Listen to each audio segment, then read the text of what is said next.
अजी भाई लाडलो, क्या हाल है? सब लोग अच्छे हैं, बढ़िया हैं, शानदार हैं, फर्स्ट क्लास हैं? एक बार बताएंगे? सभी भाई मस्त हैं हमारे? एकदम फर्स्ट क्लास हैं। यार मैं मोटा हो गया हूँ भाई, है ना, पहले से।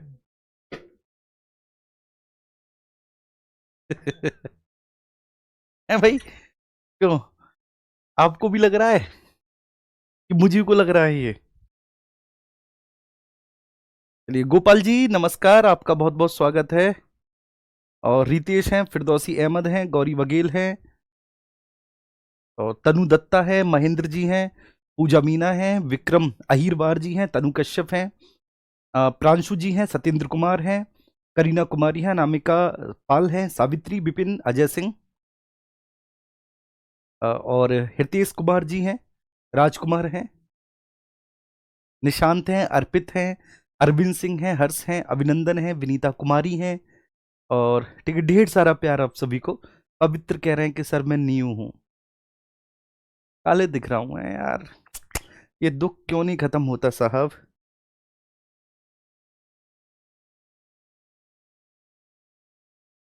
चलें सर, करें स्टार्ट क्वेश्चंस को एकदम मजेदार तरीके से। हाँ ये यार, ये ब्राइटनेस में कोई इशू है, मैं इनसे बोल दूंगा ये बात कि भाई ब्राइटनेस को बढ़ाएं, कोई बात नहीं, आज ऐसे ही झेल। जी, आज ऐसे ही झेल लो। ठीक है, रोशन है।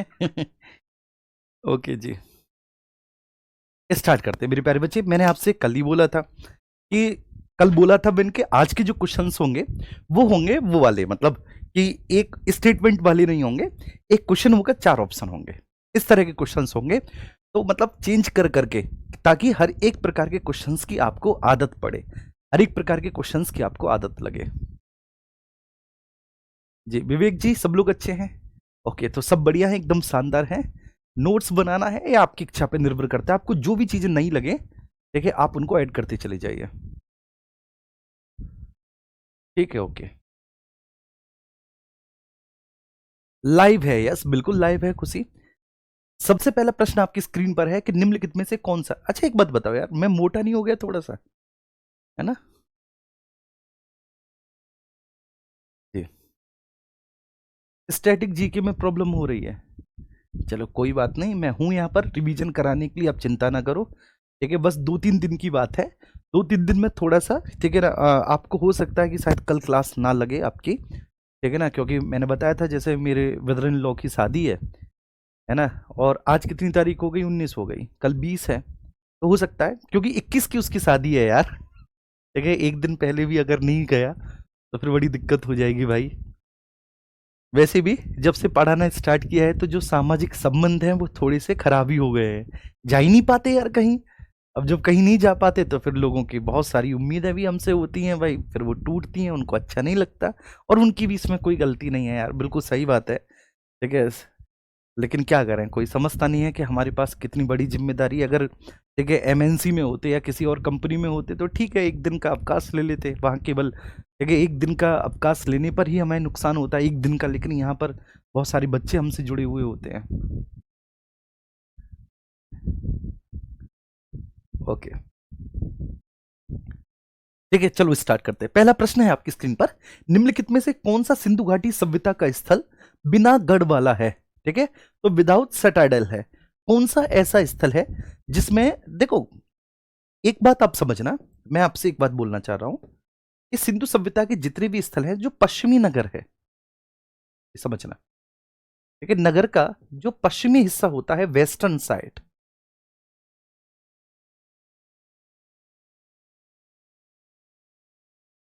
जो नगर का पश्चिमी हिस्सा होता है मेरे प्यारे बच्चे, जो वेस्टर्न सिटी होता है पश्चिमी हिस्सा, वो होता है आपका गढ़ी या दुर्ग। पश्चिमी हिस्सा क्या है? पश्चिमी हिस्सा है आपका गढ़ी या दुर्ग। ठीक है ना, आमतौर पर फोर्ट, जो कि किले बंद होता है, पश्चिमी नगर जो होता है, ये ऊंचाई पर स्थित शहर होता है। मैंने बताया था आपको कि भाई ये शहर कैसा होता है, ये ऊंचाई पर स्थित होता है मेरे प्यारे बाबू, ये ऊंचाई पर स्थित शहर है। अब यहां से 2-3 क्वेश्चंस मैं आपको बताऊंगा, ये इतना आपके लिए इनफ है। देखो मैं ये सब यूपीएससी पीसीएस वगैरह में मैं सारे विषय पढ़ाता हूं मैं, है ना बच्चे। तो मुझे इनके बारे में मतलब बहुत डिटेल और डेप्थ है नॉलेज। लेकिन मुझे ये भी पता है कि आपके एग्जाम में क्या आता है। देखिए आपके एग्जाम को भी मैंने दिया है, और प्लस प्रीवियस ईयर के क्वेश्चंस भी मैं देख कर चलता हूँ, और मुझे बहुत अच्छे से पता है क्योंकि मैंने ठीक है पढ़ाता हुआ आ रहा हूँ। तो मुझे वहीं पर आपको लेकर चलना है कि बस जिससे ज्यादा आपसे पूछा ही ना जाए। बहुत ज्यादा डिटेल में मैं आपको नहीं लेके जाता, टू बी ऑनेस्ट मैं आपको सच्ची बात बता रहा हूँ। तो कभी डिटेल में आगे लेके जाऊंगा, कभी जीएस ऐसी पढ़नी हो, कोई ऐसा मेरा बैच आए तो मैं वहां पर पढ़ाऊंगा, ठीक है। लेकिन फिलहाल तो जो पश्चिमी नगर है, वेस्टर्न सिटी है, वो गढ़िया दुर्ग है, वो ऊंचाई पर स्थित है। और जो पूर्वी शहर होता है, समझना मेरे प्यारे बच्चे, जो पूर्वी शहर होता है, ईस्टर्न सिटी जो होता है, ईस्टर्न सिटी, वह पूर्वी शहर एक निचला शहर होता है।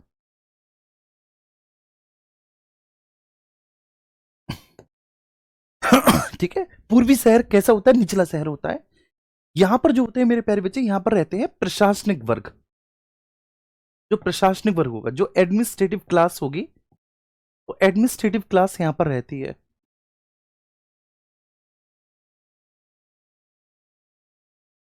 यहां पर एडमिनिस्ट्रेटिव क्लास रहती है। और ये वाला जो निचला नगर होता है, यहां पर लेते हैं सामान्य लोग, बेचारे हमारे जैसे मैंगो पीपल। देखिए आम आदमी रहते हैं यहां पर, हमारे जैसे। तो यहां पर समझना आपको यह है कि ये आमतौर पर किलेबंद होता है, ठीक है ना, सामान्यतः किलेबंद होता है। और ये सामान्यतः किलेबंद नहीं होता, यह सामान्यतः किलेबंद नहीं होता, नहीं होता। मतलब किलेबंद का मतलब होता है बेटा, ऊंची ऊंची दीवारें बनाकर उन दीवारों पर बुर्ज स्थापित करके उस नगर की रक्षा करना, उस हिस्से की देखिए सिक्योरिटी उस हिस्से को देना। तो यहां पर देखो, सिंध के जितने भी स्थल हैं, मुन्ना एक ट्रिक बता रहा हूं, सिंध के जितने भी स्थल हैं, अब सिंध में आपका चनहुदड़ो भी पड़ता है, सिंध में आपका आमरी भी पड़ता है, सिंध में चनहुदड़ो है, सिंध में आपका आमरी है, और सिंध में आपका कोट दीजी है। कोट दीजी है ना, ये इनको आप इंग्लिश में भी लिख लेना। तो सिंध के ये जितने भी स्थल होते हैं, देखिए ये स्थल बेटा, यहां पर जो ऊंचाई पर स्थित जो शहर का हिस्सा है, मतलब जो यहाँ का पश्चिमी नगर है, वो पश्चिमी नगर यहाँ का किलीबंद नहीं है। देखिए पश्चिमी हिस्सा आपका किलीबंद नहीं होता इन स्थानों पे। ये इसके अपवाद हैं कि जहां पर पश्चिमी नगर किलीबंद नहीं है। बाकी के सिंधु सभ्यता के जितने भी स्थल हैं, सिंधु सभ्यता के सारे स्थलों में बेटा पश्चिमी नगर किलीबंद है, लेकिन ये वाला स्थल किलीबंद नहीं होता। बाबू ये बात आई समझ में? ठीक है, पूर्वी शहर किलीबंद नहीं होता, पूर्वी शहर किलीबंद है ही नहीं। लेकिन फिर भी देखिए भारत में अगर अब बात करें तो कालीबंगा, ये एक ऐसा स्थान है बेटा कालीबंगा, जो यहाँ का निचला शहर भी आपका किलीबंद है। ठीक है, लोथल, लोथल का निचला क्षेत्र भी जो है वह किलीबंद है। सुरकोटदा, सुरकोटदा का जो निचला शहर है वो भी किलीबंद है। कालीबंगा, लोथल, सुरकोटदा, इनका निचला शहर किलीबंद है। लेकिन यहां पर एक और है कि धौलावीरा एकमात्र ऐसा स्थान है बाबू, आपको पता है, कि जहां पर आपका मध्यनगर भी पाया जाएगा। धौलावीरा,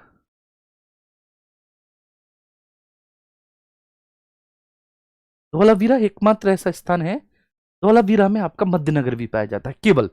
तो अब यहां से आपको पूछा है कि कौन सा स्थल, बिनागढ़ वाला। बिनागढ़ वाली का मतलब है कि पश्चिमी शहर तो वहां पर है, लेकिन वो पश्चिमी शहर किलेबंद नहीं है। पश्चिमी शहर है लेकिन वो किलेबंद नहीं है, तो वो क्या होगा, चनहुदड़ो होगा। वो क्या होगा बच्चे, चनहुदड़ो होगा। अब देखो यहां से जो प्रमुख प्रमुख एविडेंसेस मिले हैं, उन प्रमुख प्रमुख एविडेंसेस के बारे में आपको यहां पर बात करनी है। मेरी बात मेरे प्यारे बच्चे समझना सब लोग। जैसे सुरकोटदा है, तो सुरकोटदा ये आपका गुजरात में पड़ेगा, गुजरात में पड़ेगा सुरकोटदा। और यहाँ का पता है फेमस क्या है, कि यहाँ पर आपको घोड़े के अस्थि पंजर मिले हैं, अस्थि पंजर, ठीक है, the skeleton part of a horse. ठीक है, गुजरात के सुरकोटदा से। लोथल से आप सभी को पता है, लोथल से डोकयार्ड मिला है, गोदीवाड़ा डोकयार्ड आप इंग्लिश में लिख लेंगे। लोथल से, लोथल से आपके मन के बनाने के कारखाने भी मिले हैं, मन के बनाने के कारखाने मिले हैं, मन का बनाने का एक कारखाना मिला है। इसके अलावा आपसे कोई भी पूछे कि लोथल से युग्म समाधान मिले हैं, मतलब एक कब्र में दो लोगों को एक साथ दफनाए जाने के प्रमाण लोथल से मिले हैं। ठीक है, लोथल से आपका, ठीक है, वो एक जार है जिस जार पे वो चालाक लोमड़ी की कहानी वाली चित्र अंकित है। एक जार पे चालाक लोमड़ी की कहानी वाला चित्र अंकित है। चालाक लोमड़ी की कहानी वाला चित्र अंकित एक जार पे। ठीक है बच्चे। चनहुदड़ो, चनहुदड़ो से आप सभी को पता है, आप सब लोग जानते हैं कि चनहुदड़ो सिंध में है, और यहां से आपको एक तो मणिके बनाने का कारखाना, ठीक है ना, चनहुदड़ो से भी मिला है, लोथल से भी मिला है। चनहुदड़ो में जो महिला जो कॉस्मेटिक के सामान, जो उनके वैनिटी बॉक्स वगैरह, वो भी चनहुदड़ो से मिला है। और कालीबंगा से, ठीक है, फर्श पर टाइल्स के प्रयोग के साक्ष्य मिले। फर्श पर टाइल्स के प्रयोग के साक्ष्य, फर्श पर टाइल्स के प्रयोग का एविडेंस मिला है यहां पर, साक्ष्य। और आपसे पूछे क्या बच्चे कि यहां पर एल आकार की ईंट है, एल आकार की ईंट है, पन्नीदार ईंट है, जो कॉर्नर में प्लेस की जाती थी, वो मिले हैं यहां से। यहां से आपके जुते हुए खेत के प्रमाण भी मिले हैं। प्लग्ड फील्ड, जुते हुए खेत के प्रमाण भी मिले हैं, प्लग्ड फील्ड के एविडेंसेस भी यहां से आपको मिले। ठीक है, ये बात सभी को समझ में आई? तो एक बार थम्स अप में। तनु दत्ता कह रही है सर इंग्लिश में लिखो। बेटा इंग्लिश मीडियम वाले हैं तनु, आई रेस्पेक्ट यू, लेकिन देखो ये जो भी टेक्निकल वर्ड हैं उन्हें मैं लिखूंगा आपके इंग्लिश और हिंदी दोनों में। अगर नहीं भी लिख पाया इंग्लिश में एटलीस्ट, ठीक है, तो मैं इंग्लिश में बोलूंगा जरूर। जैसे यहां पर मैंने बोला skeleton part of a horse, घोड़े के अस्थि पंजर, है ना, मैंने वहां पर बोला मेरे प्यारे बच्चे। तनुदड़ो हमरी कोड दीजिए, ये हिंदी या स्थान, हिंदी इंग्लिश दोनों में से किसी में भी लिख सकते हैं, नाउन है, देखिए एक प्लेस है, तो आप इसे जिसमें चाहो तनु उसमें लिख दो जी।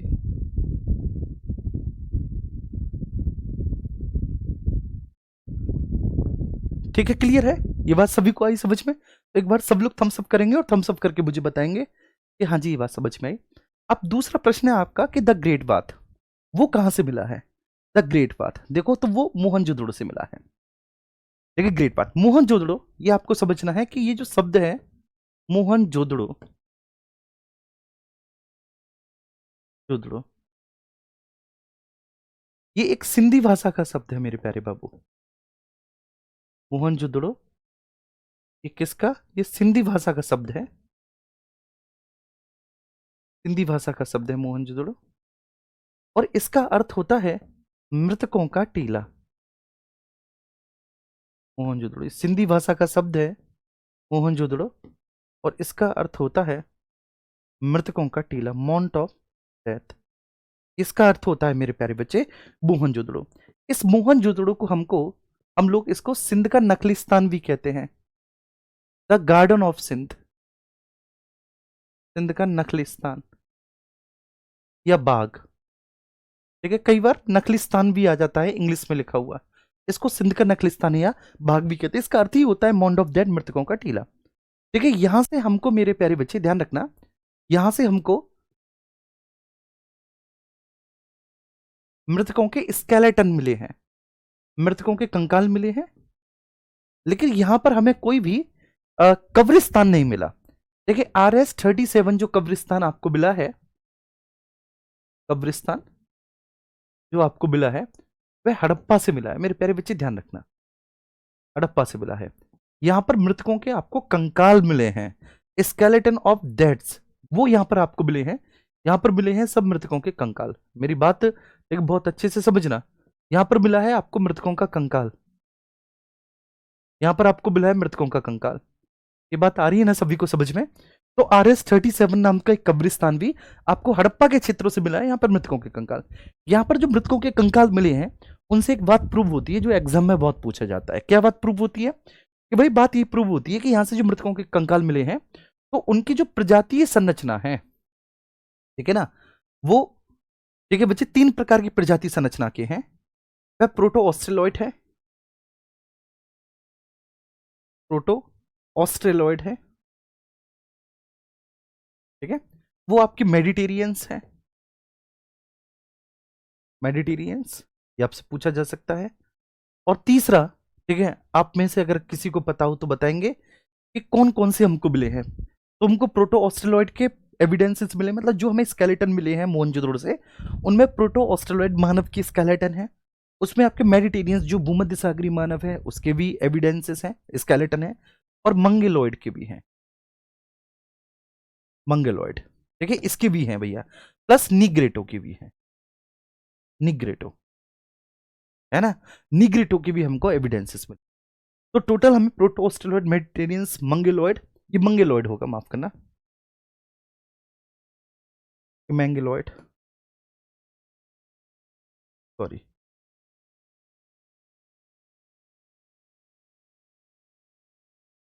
लेकिन मैं मिटा इसे सकता नहीं हूं बाबू,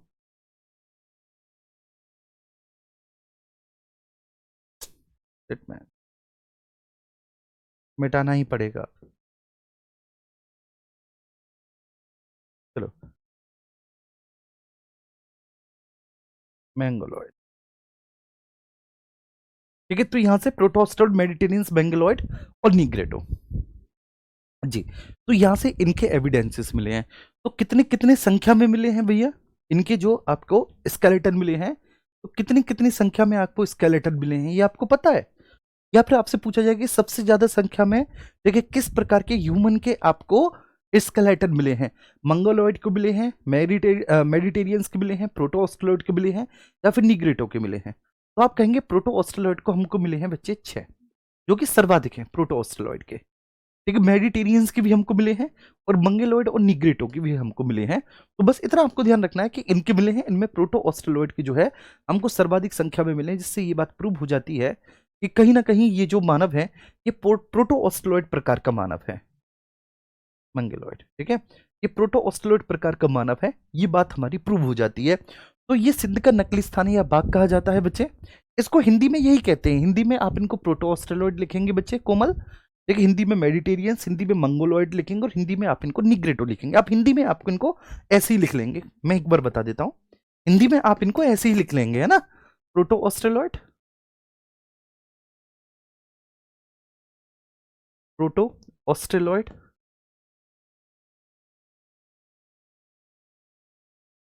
दूसरा मेडिटेरियंस मतलब भूमध्य सागरीय,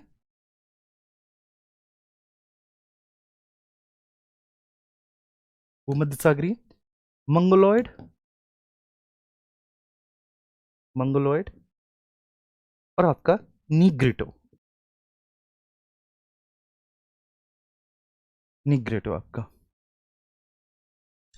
ठीक है, क्या मेरी बात समझ में आ रही है? मोहनजोदड़ो में स्मृतकों का, अब मोहनजोदड़ो से हमको ये बात तो सबको पता है कि हमको ग्रेट बाथ मिला है मोहनजोदड़ो से, ग्रेट बाथ, ठीक है, मतलब विशाल स्नानागार, यहां से हमको मोहनजोदड़ो से एक पुरोहित आवास भी मिला है,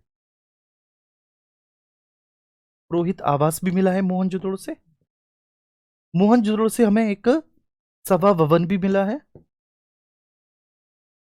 और मोहनजोदड़ो से हमको सर ग्रैनरीज, अन्नागार भी मिले हैं, हमको ग्रैनरी भी मिले हैं, हमको अन्नागार, अन्नागार, असेंबली हॉल, एक प्रीस्ट हाउस मिला है, ठीक है, पुरोहित आवास मिला है, और ग्रेट बाथ विशाल स्नानागार मिला है।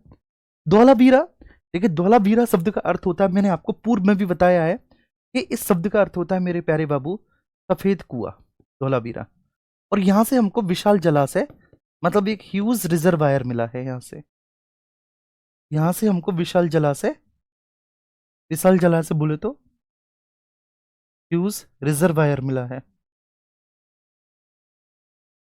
विशाल जलाशय मिला है हमको, ह्यूज रिजर्वायर मिला है यहां से। क्या मेरी बात समझ में आई सभी को? राखी गढ़ी, देखिए राखी गढ़ी, ये ध्यान रखना, ये भारत का सबसे बड़ा सिंधु सभ्यता का स्थल है, ये भारत का सबसे बड़ा सैंधव स्थल है,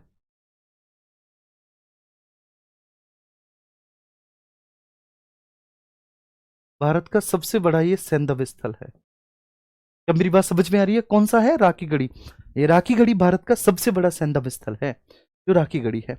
इसके बाद हम बात करेंगे, ठीक है सर, हड़प्पा, जी, ठीक है, इसके बाद फिर हम बात करेंगे सर हड़प्पा, और हड़प्पा के बारे में आप सभी को पता है, हड़प्पा से आपका जो है ना एक कब्रिस्तान मिला है RS-37, ठीक है, और श्रमिक आवास मिला है, जो कि नगर से बाहर है, श्रमिक आवास, जिससे ये पता चलता है कि ये लेबर के हाउसेस हैं, लेबर बेसिकली यहाँ पर रहती होंगी, ये आपको हड़प्पा से मिला है कि यहाँ पर, हड़प्पा से एक बहुत अच्छा बच्चे सील मिली है, एक मोहर मिली है, ठीक है, मातृ देवी की, मातृ देवी की मृण्मयी मूर्ति ये मिली है, ठीक है, मोहनजोदड़ो से आपका जो है नर्तकी की कांस्य मूर्ति भी मिली है, जो डांसिंग गर्ल है एक सामान्य भी मिली है। मोहनजोदड़ो से एक पुजारी की प्रस्तर मूर्ति मिली है। देखिए ऐसी पत्थर की मूर्तियां आपकी हड़प्पा से भी मिली हैं। तो ये सारी चीजें होती हैं और ये सब मैंने आपको बता दिया। अगले प्रश्न पर चलते हैं। अगला प्रश्न आपकी स्क्रीन पर है कि विश्व के सबसे पुराने जुते हुए खेत के प्रमाण कहां पर मिले हैं। तो देखो सबसे पहले रोपड़ ये पंजाब में है, ये समझना बच्चे, रोपड़ पंजाब में है और ये सतलुज नदी के किनारे है। सतलुज। अब ये जो है बेटा पंजाब, ये दो जगह है। जैसा पंजाब हमारा हिंदुस्तान में है ऐसे ही पंजाब पाकिस्तान में भी है। तो ये वाला जो पंजाब है ये हमारे भारत वाला है, हिंदुस्तान वाला पंजाब है रोपड़। रोपड़ में ये ध्यान रखना है बच्चे, रोपड़ में मालिक के साथ कुत्ते को दफनाए जाने के प्रमाण मिले हैं।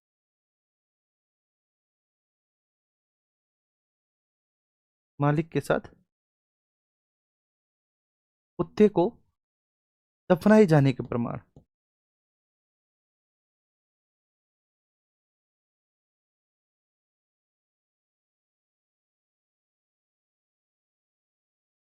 मालिक के साथ कुत्ते को दफनाए जाने के प्रमाण। तो मालिक के साथ कुत्ते को दफनाए जाने के प्रमाण जो मिले हैं मेरे प्यारे बच्चे समझना, मालिक के साथ कुत्ते को दफनाए जाने के जो प्रमाण मिले हैं वो कहां से मिले हैं आपके, वह पंजाब में बच्चे रोपड़ से मिले हैं। ये क्लियर है, आपको ये बात समझ में आ रही है। तो रोपड़ है ये सतलुज नदी के किनारे है, पंजाब का स्थल है। यहाँ पर मालिक के साथ कुत्ते को दफनाए जाने के प्रमाण मिलते हैं रोपड़ में। लेकिन लोथल में भी मिले हैं, लोथल में युग्म समाधान मिला है और बाकी का लोथल में बकरे को, मालिक के साथ बकरे को दफनाए जाने के प्रमाण। अगर पूछे कि मालिक के साथ बकरे को दफनाया गया तो वो एविडेंसेस कहां से मिलते हैं, लोथल से। लोथल से जहां पर मालिक के साथ बकरे को दफनाए जाने के प्रमाण मिले। मालिक के साथ बकरे को दफनाए जाने के प्रमाण मिले।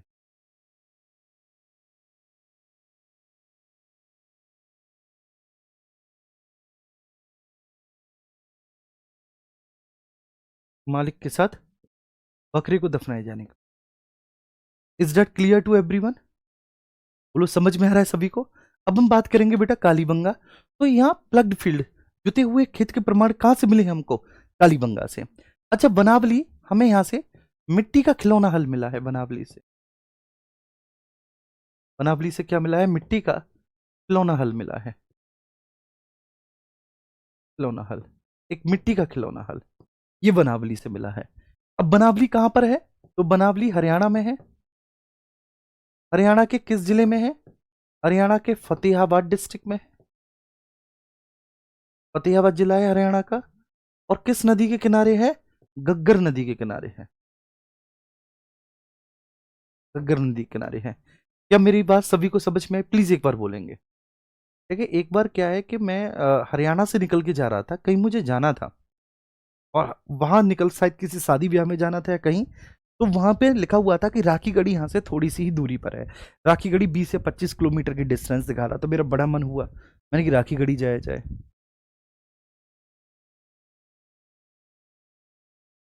ठीक है हाँ। इसके बाद बच्चे रोपड़ जो है, ये रोपड़ वो पहली साइट है जो स्वतंत्रता प्राप्ति के बाद सबसे पहले जिसका उत्खनन किया गया। आफ्टर इंडिपेंडेंस, स्वतंत्रता प्राप्ति के बाद सबसे पहले इसका उत्खनन किया गया था रोपड़ का। स्वतंत्रता प्राप्ति के बाद सर्वप्रथम रोपड़ का उत्खनन किया गया था।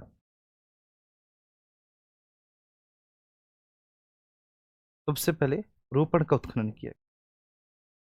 क्लियर है? तो स्वतंत्रता प्राप्ति के बाद सबसे पहले उत्खनन जो किया गया था वह किसका किया गया था, रोपण का किया गया था। बस यही बात आपको बहुत अच्छे से समझ में रखनी है। बनावली में मिट्टी का खिलौना हल, और लोथल में मैंने आपको बता दिया कि लोथल फेमस है अपने डॉकयार्ड के लिए। और ये जो लोथल का डॉकयार्ड है ये बाबू कैसा है, ये आर्टिफिशियल, एक कृत्रिम डॉकयार्ड है। ये किससे मिलकर बना हुआ है, वृक्ष से।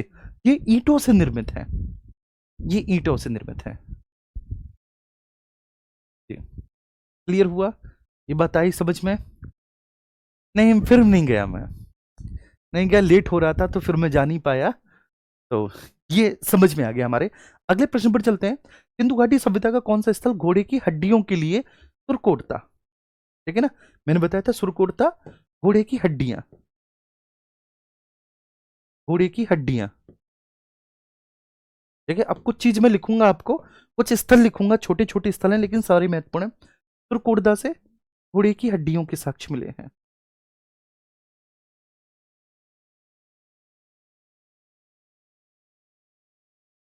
घोड़े की हड्डियों के साक्ष्य मिले हैं।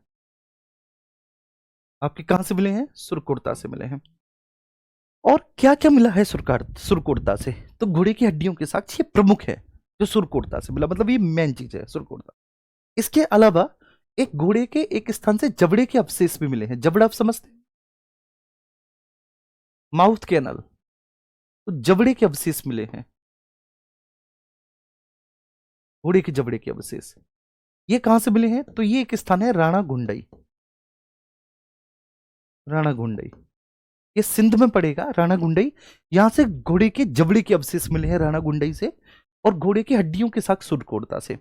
एक गुजरात में एक स्थल पड़ता है रंगपुर, समझना बाबू, रंगपुर।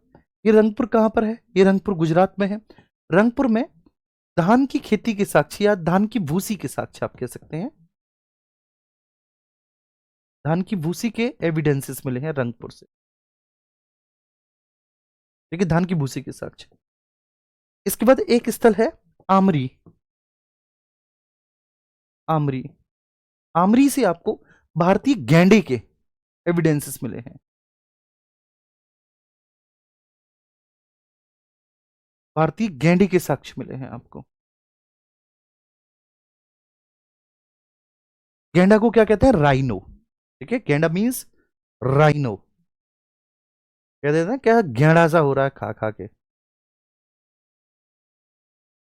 राइनो के एविडेंसेस, तो आमरी से राइनो के एविडेंसेस मिले हैं। आमरी से, रंगपुर से आपको धान की भूसी के एविडेंसेस मिले हैं, और सुरकोटता से जो है वो आपको घोड़े की हड्डियों के एविडेंसेस मिले हैं। सुरकोटता से आपको घोड़ी की हड्डियों के एविडेंसेस मिले हैं। क्या मेरी बात समझ में आ रही है?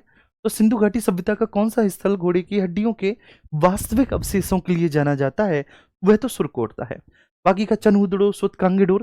देखिए सुतकांगेडोर आपका ऑब्वियस सी बात है बच्चे, दास्क नदी के किनारे सबसे पश्चिमी स्थल है। सिंधु घाटी सभ्यता का सबसे पश्चिमी स्थल जो कि दास्क नदी के किनारे है, सबसे पश्चिमी स्थल। ठीक है, सुतकांगेडोर है, ये यहां से है। क्लियर है? अब एक स्थान मिलता है आपको महाराष्ट्र का दहमाबाद। महाराष्ट्र में है दहमाबाद, ये प्रवरा नदी के किनारे है। महाराष्ट्र में है बच्चे दहमाबाद। ठीक है, is this situated on Pravara river, Pravara नदी के किनारे है। यहां से आपको मिले हैं खिलौने। खिलौने जो मेटल वेस्ट है, जो धातु निर्मित है। ठीक है, और धातु में कौन कौन से? आमतौर पर कांसा, मतलब ब्रॉन्ज, ब्रॉन्ज और कॉपर, तांबे से हैं निर्मित। कॉपर, कॉपर तांबे से निर्मित है। देखिए यहां पर क्या क्या, जैसे कि आपका रथ गाड़ी, देखिए रथ की एक गाड़ी, यहां से बैलगाड़ी, यहां से इक्का गाड़ी, इक्का गाड़ी, रथ गाड़ी, बैलगाड़ी। ठीक है, और यहां से आपका, ठीक है ना, हाथी की, ठीक है, मूर्ति। ठीक है, ब्रोंज की मूर्ति। तो ये सारी चीजें, बैल की ब्रोंज की मूर्ति, ये सब आपकी दहमाबाद से मिली है। तो दहमाबाद इसके लिए आपका फेमस है। दहमाबाद इसके लिए आपका फेमस है, ठीक है ना। और दहमाबाद क्या है? ये सिंधु घाटी सभ्यता का सबसे दक्षिणी बिंदु है। ठीक है, the southern point of the Indus valley civilisation, that is Daimabad. तो हम ये भी जानते हैं, हमको ये भी पता है, और बहुत अच्छे से पता है, बहुत शानदार तरीके से हमको ये बात पता है ना। तो यहाँ तक किसी को किसी भी तरह का कोई भी इश्यू नहीं होगा। ये सारी बातें आपको बहुत अच्छे से मेरे प्यारे बाबू समझ में आ गई होंगी। कोई इश्यू नहीं, बिल्कुल किसी को भी किसी भी तरह का। ठीक है, क्लियर हुआ। अब हम अगले प्रश्न पर चलते हैं। अगला प्रश्न है, हिमालय की सबसे उत्तरी और सबसे ऊंची श्रेणी को किस नाम से जानते हैं? तो हिमालय, देखो ट्रांस हिमालय, ये हिमालय का विस्तार नहीं है। ट्रांस हिमालय हिमालय से पहले ही बन चुका था। ये आपको समझना है, मैंने पहले भी बता दिया कि ट्रांस हिमालय हिमालय से पहले ही बन चुका था। ये ट्रांस हिमालय जो है ये हिमालय से पहले ही बन चुका है। देखिए ट्रांस हिमालय में आपकी कुछ रेंज पाई जाएंगी, और वो ट्रांस हिमालय में जो पाई जाने वाली रेंज है वो कौन कौन सी रेंज है? तो काराकोरम, काराकोरम, दूसरा लद्दाख, तीसरा आपका Zanskar range, Zanskar range, trans Himalaya. फिर इसके बाद है आपका ग्रेट हिमालय, महान हिमालय। इस ग्रेट हिमालय को बच्चे हम अन्य नामों से जानते हैं। इसको हम हिमाद्री भी कहते हैं, हिमाद्री, इंग्लिश और हिंदी में हिमाद्री ही कहेंगे क्योंकि ये वर्ष भर बर्फ से ढका रहता है, इसलिए हिमाद्री। इसको सर्वोच्च हिमालय भी कहते हैं, सर्वोच्च हिमालय, क्योंकि इसकी औसत ऊंचाई जो है, इसकी एवरेज हाइट जो है, औसत ऊंचाई, हाइट, वह आपकी 6000 मीटर है, जो कि हिमालय की बाकी की सभी हिमालयों में सबसे ऊंची है। ये वर्ष भर बर्फ से ढका रहता है, तो ऑब्वियस ही बात है हिमालय की सबसे उत्तरी और सबसे ऊंची श्रेणी को हम लोग किस नाम से जानते हैं? हिमाद्री के नाम से जानते हैं, हिमाद्री। अब यहां पर आप देख रहे हैं कि हिमाचल हिमालय है, तो हिमाचल हिमालय का क्या मतलब है? हिमाचल हिमालय से क्या तात्पर्य है? तो जब आप महान हिमालय से नीचे जाएंगे तब आप पाएंगे कि यहाँ पर लघु हिमालय है, लघु हिमालय है। इस लघु हिमालय को हम लोग हिमाचल हिमालय भी कहते हैं, जी हाँ। और इसको जो है मध्य हिमालय के नाम से भी जाना जाता है। इसको मिडिल हिमालय भी कहा जाता है मेरे प्यारे बाबू, मिडिल हिमालय भी कहा जाता है। फिर इसके नीचे जो है आपको हिमालय का सबसे दक्षिणी और हिमालय का सबसे नवीनतम भाग जो देखने को मिलेगा, सबसे दक्षिणी और सबसे नवीनतम भाग आपका शिवालिक हिमालय होगा। क्या होगा वह? शिवालिक हिमालय होगा। सबसे दक्षिणी और सबसे नवीनतम हिमालय वह शिवालिक हिमालय होगा। तो ये क्लियर हुआ आप सभी को हिमालय की सबसे ऊंची और सबसे उत्तरी श्रेणी का नाम क्या है। अगले प्रश्न पर चलते हैं।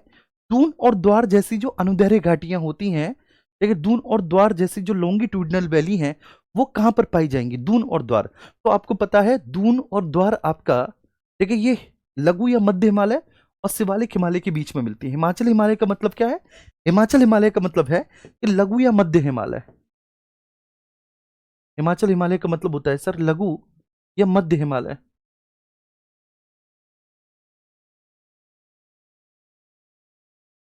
लघु या मध्य हिमालय, तो ये जो आपका लघु या मध्य हिमालय है और शिवालिक हिमालय, और शिवालिक हिमालय,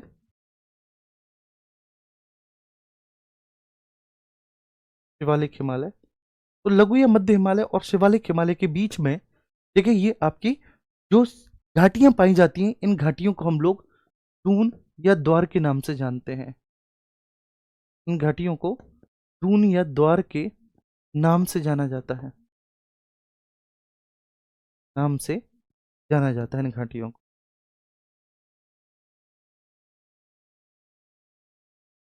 जाना जाता है। ठीक है, क्या ये बात सभी को समझ में आ रही है? जी, ये बात क्लियर है मेरे प्यारे बच्चे, उनको दून या द्वार के नाम से जाना जाता है। तो क्लियर है, यहां तक कोई इशू नहीं। अब अगला प्रश्न है सर आपका स्क्रीन पर कि उत्तरी मैदान का वेद क्षेत्र जहां नदियां कंकड़ पत्थरों के नीचे लुप्त हो जाती हैं, उसको हम लोग क्या कहते हैं? भावर प्रदेश कहते हैं। देखिए जैसे ये शिवालिक है, तो शिवालिक के नीचे का जो क्षेत्र है, समझना ये शिवालिक रीजन है मेरे प्यारे बच्चे, शिवालिक रीजन है। तो इस शिवालिक नीचे के, शिवालिक रीजन के नीचे का जो क्षेत्र जहां पर कंकड़ पत्थरों की अधिकता होती है और नदियां प्राय यहां लुप्त सी हो जाती हैं, इस क्षेत्र की सबसे बड़ी विशेषता क्या है? कि यहां पर कंकड़ पत्थरों की अधिकता होती है, कंकड़ पत्थरों की अधिकता होती है इस क्षेत्र में, अधिकता। यहां पर नदियां प्राय लुप्त सी हो जाती हैं,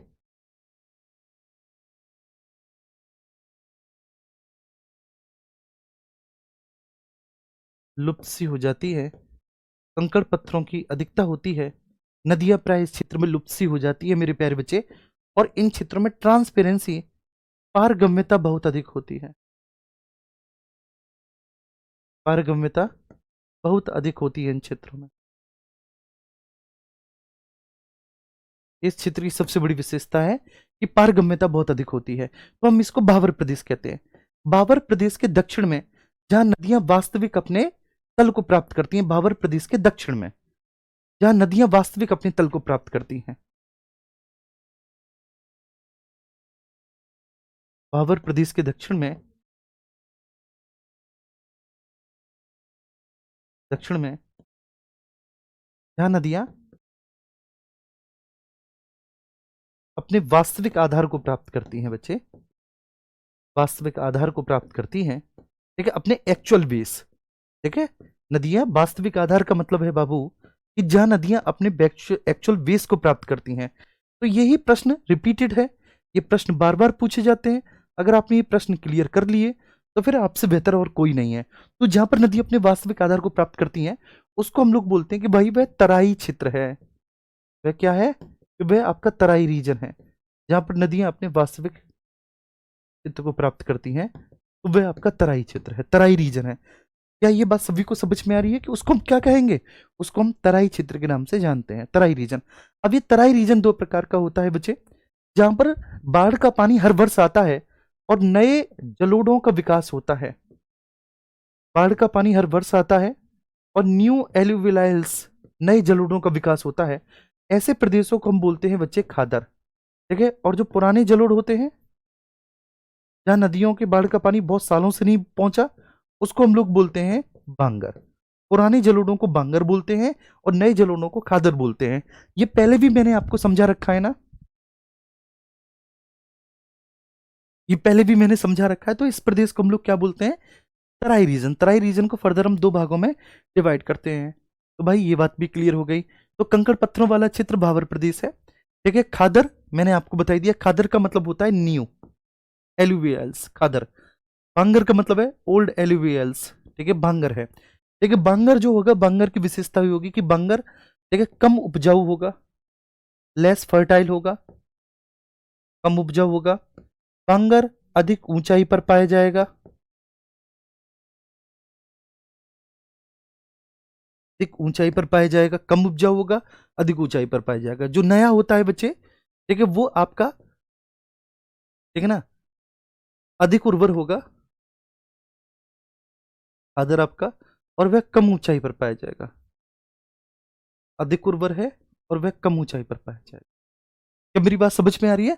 तो इसका तो आपका बराबर सही होगा, लेकिन मैंने खादर और बांगर के बारे में भी आपको बता दिया।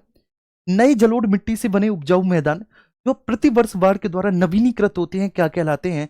तो उनको हम खादर कहते हैं। नई जलोढ़ मिट्टी से बने उपजाऊ मैदान जो प्रतिवर्ष बाढ़ की मिट्टी के द्वारा नवीनीकृत होते चले जाते हैं, उनको हम लोग बच्चे किस नाम से जानते हैं? खादर के नाम से जानते हैं। अब खादर ध्यान रखना, ठीक है, खादर में ये जो मृदा होती है आमतौर पर, ठीक है, ये अधिक उर्वर होती है, मोर फर्टाइल होती है, अधिक उर्वर होती है। ठीक है ना? ये महीन होती है। ठीक है? और इसमें नमी की अधिकता होती है, इस मिट्टी में नमी की अधिकता होती है, अधिकता। ठीक है? इसमें प्राय सभी पोषक तत्व होते हैं, सभी पोषक तत्व होते हैं इसमें, प्राय होते हैं मेरे प्यारे बच्चे। लेकिन इसमें एन और पी, नाइट्रोजन फास्फोरस का संभवतः, ठीक है, तुलनात्मक रूप से कम पाई जाती है। एन और पी, ठीक है, नाइट्रोजन फास्फोरस कम पाई जाती है। ये अधिक उर्वर होती है खादर। ठीक है? महीन होती है, नमी धारण करने की क्षमता अधिक होती है, नमी बहुत होती है बच्चे। ठीक है? और प्राय मेरे प्यारे बच्चे ये जो होती है, ठीक है, ये बहुत महीन होती है, बहुत महीन होती है। मैंने लिख ही दिया, बाकी का खादर है। इसके बाद भांगर जो है, भांगर का मतलब होता है जो अधिक ऊंचाई पर स्थित है। भांगर का मतलब है कि ऐसी मृदा है ये भांगर बच्चे, ये भांगर जो अधिक ऊंचाई पर स्थित है, कम उर्वर है। यहां पर लिख देता हूं, लेस फर्टाइल है। ये कम उर्वर है, लेस फर्टाइल है, लेकिन ये अधिक ऊंचाई पर पाई जाएगी, अधिक ऊंचाई पर पाई जाएगी। इसके कुछ स्थानीय नाम होंगे, समझना है, इसके कुछ स्थानीय नाम होंगे। इसके कुछ स्थानीय नाम होंगे, जैसे कि रेह, कल्लर और भूड़। ठीक है? और इसमें जो है बच्चे कम उर्वर है, तो इसलिए महीन वगैरह नहीं है ये। इसमें छोटे छोटे प्राय कंकड़ पत्थर भी हैं, कंकड़ पत्थर भी हैं। ये हल्की सी रेतीली भी हो गई है, ये हल्की सी रेतीली भी हो गई है जो बांगर है।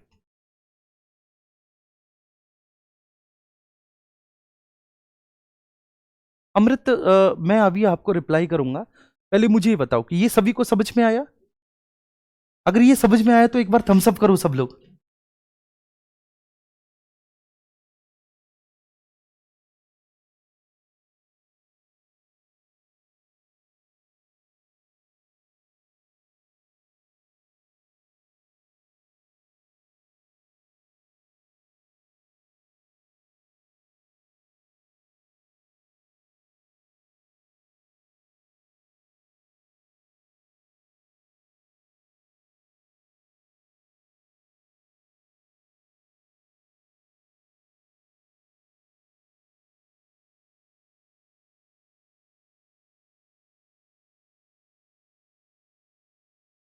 ठीक है बच्चे, क्लियर है ये बात आई सभी को समझ में?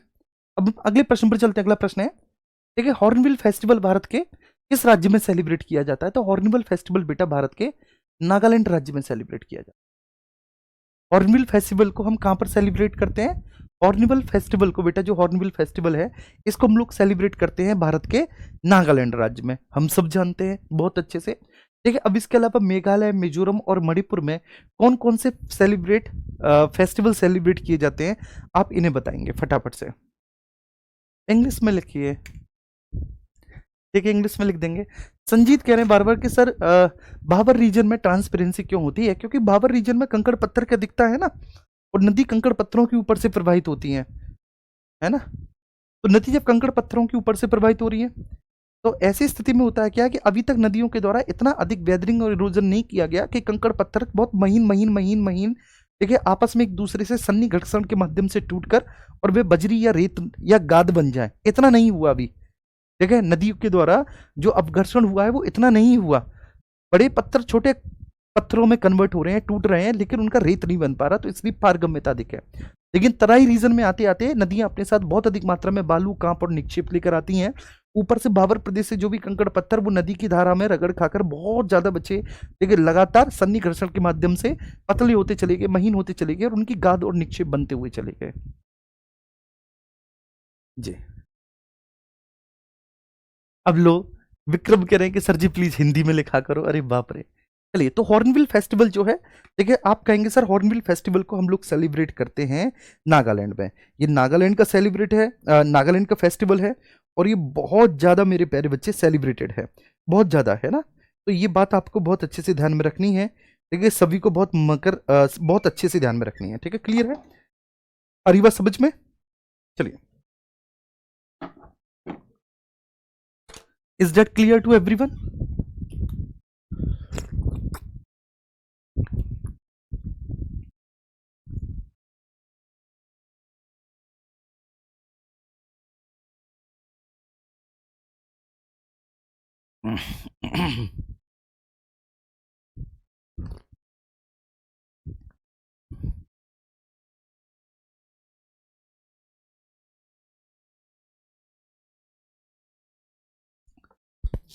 जी वेरी गुड, बहुत अच्छे, ठीक है। अब इसमें है मेरे प्यारे बच्चे आपका हॉर्नबिल फेस्टिवल। वेरी गुड बच्चे, इसको 1 से 10 दिसंबर तक मनाया जाता है। ये नागालैंड का सबसे बड़ा बेटा आपका सांस्कृतिक उत्सव है, इसको ध्यान रखना है। इसको त्योहारों का त्योहार कहा जाता है, और यहाँ पर सुकुम समाई और मुआसू जैसे जनजातीय उत्सव भी मनाए जाते हैं नागालैंड में। सुकुम सुआई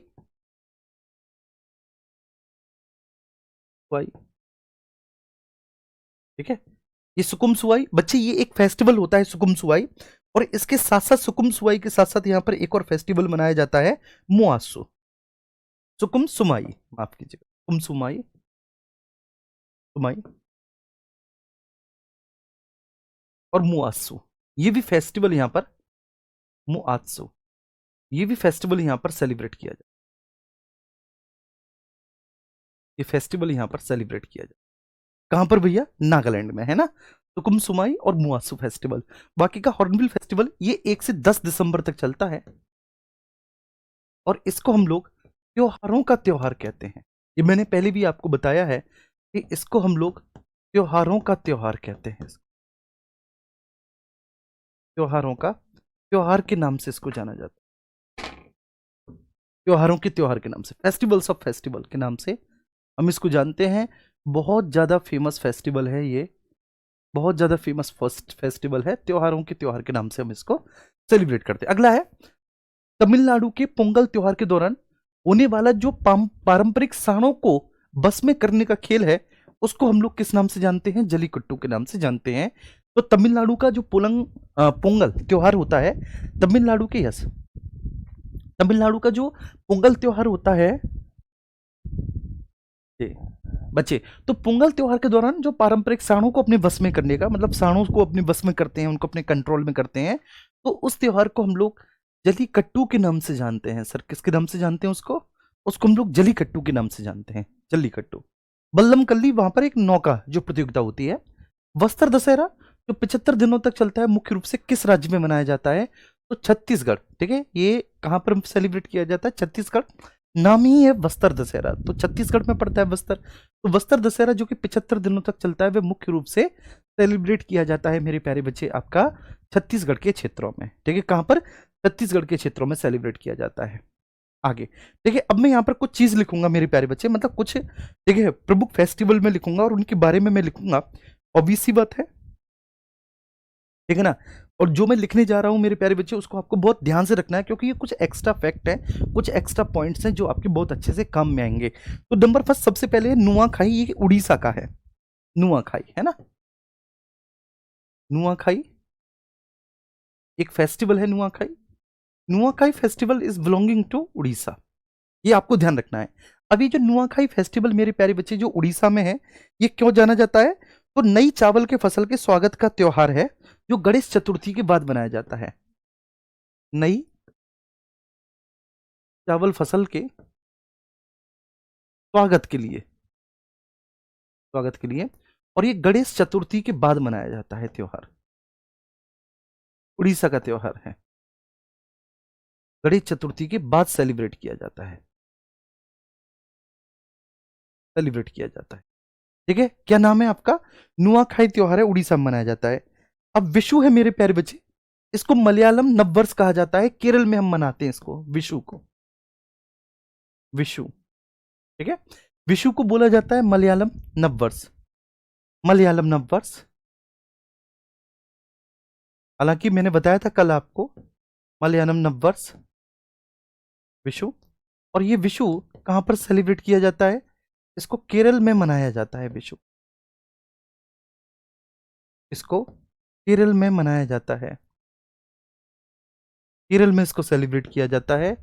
तो नुआखाई उड़ीसा में है। मेरे साथ सब लोग देखेंगे, मेरे साथ साथ देखेंगे, मेरे साथ साथ बोलेंगे। ठीक है सभी बच्चे, ठीक है। नंबर फर्स्ट पॉइंट मैंने लिखा, नुआखाई कहां पर है? उड़ीसा में है, नई चावल फसल के स्वागत के लिए बच्चे गणेश चतुर्थी के बाद। विशु आपका मैंने दूसरे नंबर पे बता दिया कि विशु जो होता है मेरे प्यारे बच्चे, अच्छा ये फैक्ट्स हैं, है ना, ये आपको याद करने पड़ेंगे। और सच बात मैं आपसे बताऊं कि बच्चे, अगर आपको ये हो कि सर ये सारे टीचर को रटे हुए हैं, तो बेटा ये मुझे भी नहीं रटे हुए, टू बी ऑनेस्ट मैं बता रहा हूं ये आपको। ठीक है, तो ये आपको करने पड़ेंगे, ये आपको बार बार रिवीजन करने पड़ेंगे, और बार बार रिवीजन करने से ही होगा। ठीक है साजिद, ये बार बार रिवीजन करने से ही होगा, जब तक आप बार बार रिवीजन नहीं करेंगे तब तक नहीं होगा। हाँ, न्यू स्लाइड पे मैं लिख लूंगा, ठीक है बिल्कुल। तो विशु ये मलयालम नववर्ष है, केरल में सेलिब्रेट किया जाता है मेरे प्यारे बच्चे। और इसमें विशुकनी मतलब शुभ वस्तुओं के दर्शन की एक परंपरा होती है, विशुकनी। इसमें विशुकनी की एक परंपरा है, विशुकनी की एक परंपरा है, विशुकनी परंपरा मतलब इसको कहते हैं इस शुभ वस्तुओं के दर्शन की परंपरा, शुभ वस्तुओं के दर्शन की परंपरा है, शुभ वस्तुओं के दर्शन की परंपरा। इसको हम लोग किस नाम से जानते हैं? विशुकनी परंपरा के नाम से जानते हैं। मतलब ये जो शुभ वस्तुएं हैं, शुभ वस्तुओं के दर्शन की परंपरा होती है, इसको विशुकनी परंपरा कहते हैं। इसके बाद लोसर मेरे प्यारे बच्चे, एक त्योहार है लोसर। लोसर ये अरुणाचल और सिक्किम में सेलिब्रेट किया जाता है, अरुणाचल में भी सेलिब्रेट किया जाता है लोसर। और लोसर आपका अरुणाचल के साथ साथ सेलिब्रेट किया जाता है मेरे प्यारे बच्चे सिक्किम में। ठीक है, लोसर है ये आपका, इसका भी बहुत महत्व है, और ये आपको साथ के साथ याद करते हुए चले जा रहे हैं। चलिए सर आपको नहीं हुए याद, फिर भी हम बच्चे हैं चलिए मैं आपको इसके पीछे का रीजन बताता हूँ, स्टैटिक जीके का। ठीक है ना, अब मैं पता है मैं कोई बहुत वो नहीं, ठीक है, मैं बिल्कुल सिंपल सी बात बोलता हूँ। स्टैटिक जी के बच्चे हुआ क्या कि छोड़े सालों हो गए इस विषय को, तो ये है, अब छोड़े सालों हो गए, और पीसीएस में ये विषय होता नहीं है स्टैटिक जी के, ये आपकी सीजीएल वगैरह में होता है ना।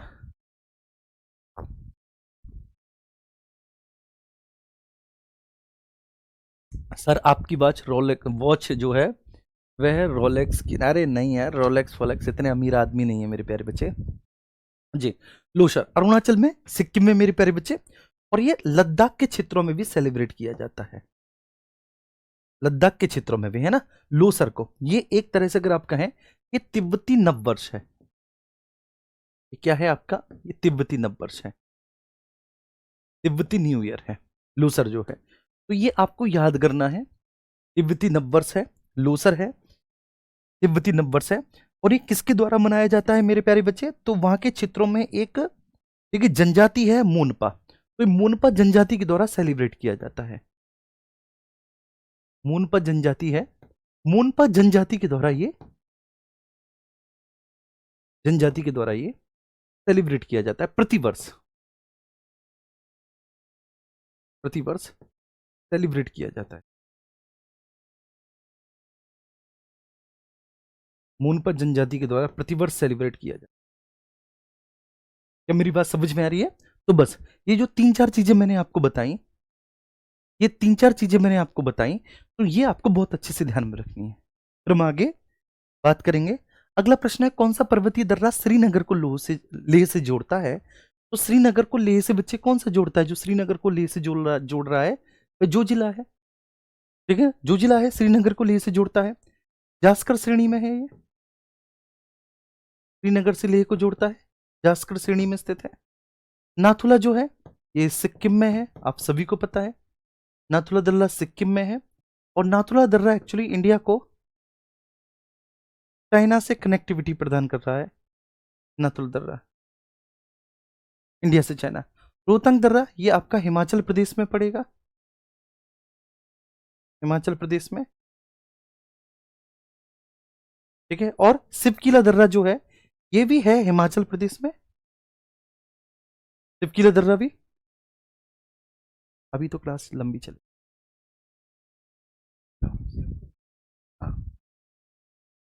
ठीक है। तो ये जो सिपकीला दर्रा है, ये सिपकीला दर्रा बच्चे कहां पर है? ये भी हिमाचल प्रदेश में है, और ये सतलुज नदी के किनारे है, ये सतलुज नदी के किनारे है।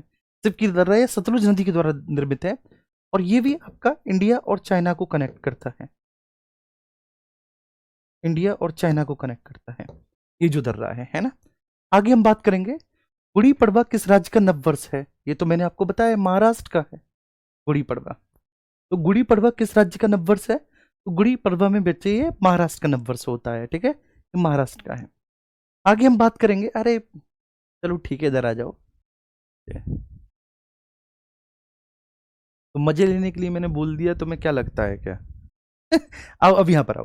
सिंधु घाटी सभ्यता का बेटा सबसे बड़ा भारतीय स्थल, सबसे बड़ा भारतीय स्थल है राखीगढ़ी, सिंधु घाटी सभ्यता का, है ना। राखीगढ़ी हरियाणा में है, हरियाणा में है, हरियाणा के हिसार डिस्ट्रिक्ट में है राखीगढ़ी, ठीक है। ये घग्गर नदी जो है वही सरस्वती नदी जिसको भारत में घग्गर नदी उसके किनारे है। और भगवान देव व सूरजभान, सूरजभान व इसकी खोज से संबंधित है, इसके उत्खननकर्ता खोजकर्ता भगवान देव सूरजभान है, ठीक है। कालीबंगा, ये कालीबंगा आपका राजस्थान में है, ये राजस्थान के हनुमानगढ़ डिस्ट्रिक्ट में है, हनुमानगढ़ डिस्ट्रिक्ट है, हनुमानगढ़ डिस्ट्रिक्ट राजस्थान का। ये भी बेटा घग्गर नदी के किनारे है, वही सरस्वती नदी जो कि अब विलुप्त हो चुकी है, ठीक है। और इसके जो खोजकर्ता हैं वह तीन लोग हैं, अमलानंद घोष, अमलानंद घोष, ब्रजवासी लाल, ब्रजवासी लाल, अमलानंद घोष और बी के थापड़, अमलानंद घोष, ब्रजवासी लाल और बी के थापड़, अमलानंद घोष, ब्रजवासी लाल, बी के थापड़, ठीक है। हनुमानगढ़ घग्गर नदी के किनारे है, घग्गर नदी के किनारे हनुमानगढ़, ठीक है। चलो लोथल आप सभी को पता है बेटा भोगवा नदी के किनारे है, तो ये हम पहले पूर्व में देख चुके हैं, इस पर ज्यादा डिस्कशन नहीं करेंगे। लेकिन कालीबंगा का कई बार अर्थ पूछ लिया जाता है कि कालीबंगा का अर्थ क्या है। Yes, Kalibangan means black bangles, काली रंग की चूड़ी, ब्लैक बेंगल्स, काले रंग की चूड़ी। अगला प्रश्न है, नुआखाई उत्सव ये किस राज्य में फसल कटाई के दौरान सेलिब्रेट किया जाता है? अभी मैंने बताया था उड़ीसा में बच्चे, ठीक है। और मैंने कहा कि महत्वपूर्ण भी है और ये आपका आ भी गया कि नुआखाई उत्सव को हम बच्चे फसल कटाई के दौरान उड़ीसा में सेलिब्रेट करते हैं। ठीक है, स्पेशली मेरे प्यारे बच्चे उड़ीसा में सेलिब्रेट करते हैं चावल की फसल कटाई के दौरान। ठीक है, चावल की फसल कटाई उड़ीसा के क्षेत्रों में एक तरह का, लेकिन लोग सेलिब्रेट करते हैं इसको नुआखाई उत्सव को उड़ीसा के क्षेत्रों में। ठीक है जी। साजिद शेख कह रहे हैं सर मैं जब सिलेक्शन लेके आऊंगा तो मुझे आपकी बहुत चाहिए सर। ठीक है Sajid, okay I promise to you, आप आओ सिलेक्शन लेके। ठीक है, आप आओ, मैं आपका इंतजार करूंगा। अब अगले प्रश्न पर चलते हैं। सिंधु घाटी सभ्यता का एकमात्र स्थल जो 3 भागों में विभाजित था वो धौलावीरा है। ठीक है, और धौलावीरा का अर्थ सफेद कुआं होता है। भांगर मैदानों में पाई जाने वाली कैल्शियम युक्त कंकड़ की ग्रंथियों को कंकड़ ही कहते हैं। ठीक है, बांगर मैदानों में है ना जो कंकड़ की ग्रंथि है उनको कंकड़ ही कहते हैं। ऑब्वियस सी बात है, बड़ा सिंपल है। रेह, बूढ़ और कल्लर, कल्लर, ठीक है, ये बांगर के अन्य स्थानीय नाम है। ये बांगर के रीजनल नेम है। ये बांगर की रीजनल नेम से बच्चे क्या, रेह, बूढ़ और कल्लर। अगला प्रश्न है, ओणम के अवसर पर जो प्रसिद्ध नौका दौड़ प्रतियोगिता होती है उसको हम लोग बल्लम कल्ली भी कहते हैं। ठीक है ना, जवाहर, इसको ध्यान रखना बच्चे, जवाहर नौका दौड़ प्रतियोगिता के नाम से भी इसको जानते हैं, दौड़ प्रतियोगिता, प्रतियोगिता। ठीक है, ये किस झील में होती है, ये वेम्बनाथ झील में होती है। किस झील में होती है, वेम्बनाथ झील में होती है। क्लियर है, बल्लम कल्ली वेम्बनाथ झील है, वेम्बनाथ ही है। मैं सही तो बोल रहा हूं, मुझे एक बार बताओ, अगर मैं गलत हूं तो मुझे करेक्ट कर देना भाई। निशा,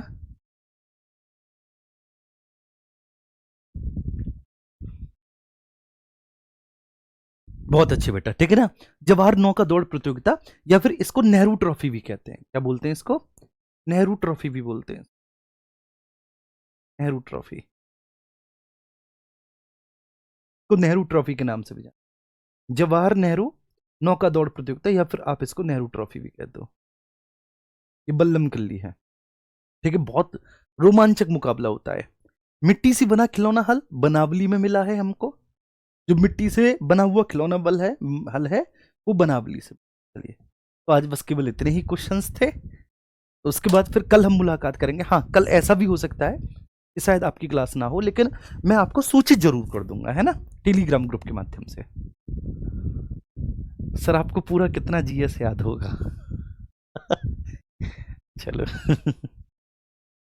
ठीक है यार, ठीक है, सब याद है। ठीक है, ओके, ठीक है भाई, ओके।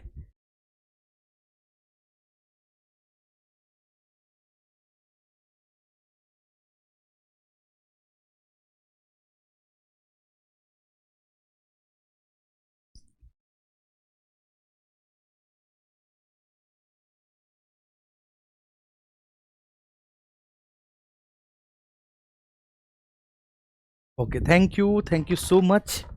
ढेर सारा प्यार आपको, ढेर सारा लव यू, गुड नाइट, मस्त रहो, है ना।